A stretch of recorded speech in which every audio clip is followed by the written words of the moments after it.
नमः संस्कृताय विद्यार्थियों, मैं पूर्णिमा शर्मा आज कक्षा सप्तम की हिंदी मंजरी पुस्तक के अनिवार्य संस्कृत खंड से तृतीया पाठा पाठ 3 प्रहेलिका के शब्दार्थ और इसका अभ्यास कार्य लेकर प्रस्तुत हुई हूँ।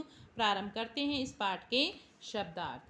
पहला है, आप भी पुस्तक लेकर अवश्य बैठिएगा, साकम साथ, सर्व प्रकाश का सबको प्रकाशित करने वाला, शिखरम चोटी, विविधानी अनेक प्रकार के, वार्ता बातें या समाचार। दो अर्थ हैं इसके, आपको ये एक लिख सकते हो, सालोकम आलोक सहित या प्रकाशित, तनुम शरीर के।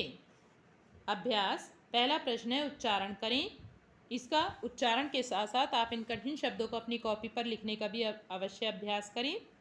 पहला है, रवीणा सर्व प्रकाश का सुस्थिरा हिमस्याहम करोम्यहम सहसा आयामी। देखिए, जो आपको ऐस दिखाई दे रहे हैं या अवग्रह दिखाई दे रहे हैं, इनका उच्चारण कैसे होगा? सहसा आयामी, आ उच्चारण होगा इनका।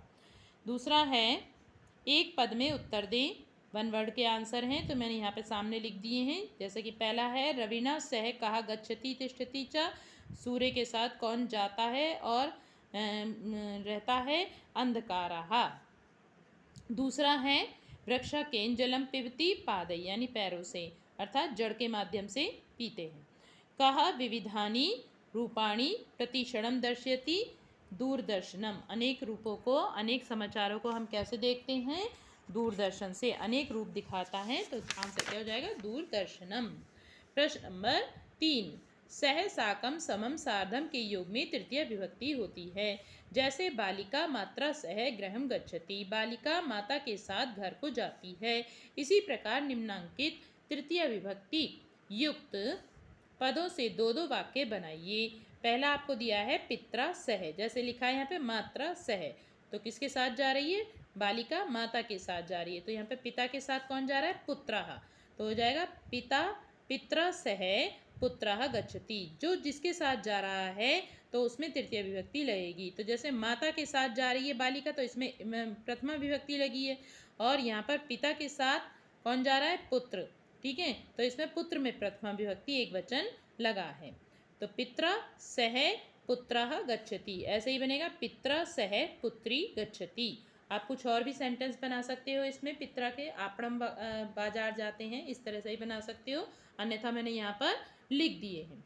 मित्र सह रामः गच्छति, मित्र, मित्रों के साथ राम जाता है। मित्र सह श्यामः गच्छति, मित्रों के साथ श्याम जाता है। अध्यापकेन सह छात्रा गच्छति, अध्यापक के साथ छात्र जाता है। अध्यापकन से पुत्रम, या ऑब्लिक में लिख दिया मैंने पुत्री, कुछ भी लिख सकते हो, गच्छति, अध्यापक के साथ उसका पुत्र या पुत्री जाती है। सख्या से, सख्या मतलब सहेलियाँ, सहेलियों के साथ कौन जा रही है? सीमा गच्छति, सखियों के साथ सीमा जाती है। सख्या से गीता गच्छति, सखियों के साथ गीता जाती है। प्रश्न नंबर 4, नीचे दिए गए पदों को चुनकर वाक्यों को पूरा कीजिए। तो मैंने यहाँ पे नंबर भी डाल दिए हैं, आप देख रहे हैं, और यहाँ पर लिख भी दिए हैं। तो पहला है आपका प्रकाश, प्रकाशः अंधकारस्य शत्रु अस्ति, प्रकाश अंधकार का शत्रु है। तो देखिए यहाँ पे नंबर का डाल दिया है। वृक्षः दूषितम पवनम खादन्ति, वृक्ष दूषित पवन को क्या करते हैं? खा लेते हैं, अर्थात अपने अंदर ग्रहण कर लेते हैं। इसीलिए वृक्ष क्या लेते हैं? कार्बन डाइऑक्साइड लेते हैं और ऑक्सीजन छोड़ते हैं, ये आपको जानकारी है। तो खादन्ति लिख दिया है। दूरदर्शनम विविधानी रूपाणी, क्या करता है दूरदर्शन? दर्शयति, दिखाता है। विद्युत यंत्रे अस्माकं व्यवहार संभवती, क्या करते हैं? अनेक कार्याणि, कार्याणि मतलब कार्य करते हैं। विद्युत यंत्र से हम बहुत सारे कार्य हमारे संभव होते हैं। प्रश्न नंबर 5, इस पाठ में आए हुए लट लकार के रूपों को छाट कर लिखिए। तो आपके पाठ में अनेक शब्द हैं, धातु रूप हैं जो लट लकार के आए हैं, आप यहाँ पर देख सकते हो। मैं आपको बता सकती हूँ यहाँ पर, तिष्ठति, गच्छति और पिबामी, खादामी, तिष्ठामि, गच्छामि, और आपका है यहाँ पे देखिए तिष्ठामि पीछे भी पहले भी आ चुका है। इसके अलावा आप यहाँ देख सकते हो दर्शयामि, वदामि, और यहाँ पर गच्छामि, करोमि, ये कैसे बनेगा? करोमी। आपको मैं एक बार लिख कर दिखा देती हूँ कैसे बनेगा ये करोमी। करोमी इस तरह से बनेगा, ठीक है। उत्तम पुरुष एक वचन की ये क्रिया है। करोमी इस तरह से बनेगा।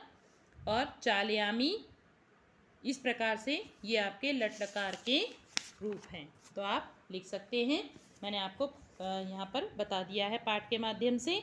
अब अगला है बच्चों से इन पहेलियों का अर्थ जानने, अपने मित्रों से पूछने को। तो आप ये आपस में एक दूसरे से पूछकर इनका अभ्यास कर सकते हो पहेलियों का।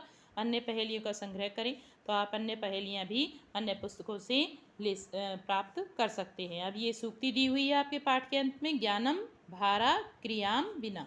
तो सूक्ति का अर्थ में लिखा हुआ है, क्रिया के बिना ज्ञान भार होता है, अर्थात हम अपने ज्ञान का यदि प्रयोग नहीं करते हैं तो वो हमारे लिए जैसे हम बोझा उठाए घूमते हैं तो बेकार का, उसका कोई लाभ नहीं होता है। ऐसे ही यदि हम अपने ज्ञान को उपयोग में नहीं लाते हैं तो केवल वो हमारे लिए बोझ स्वरूप ही होता है, भार स्वरूप ही होता है। तो ये अर्थ मैंने लिख दिया है, क्रिया के बिना ज्ञान भार होता है। आज के लिए इतना ही।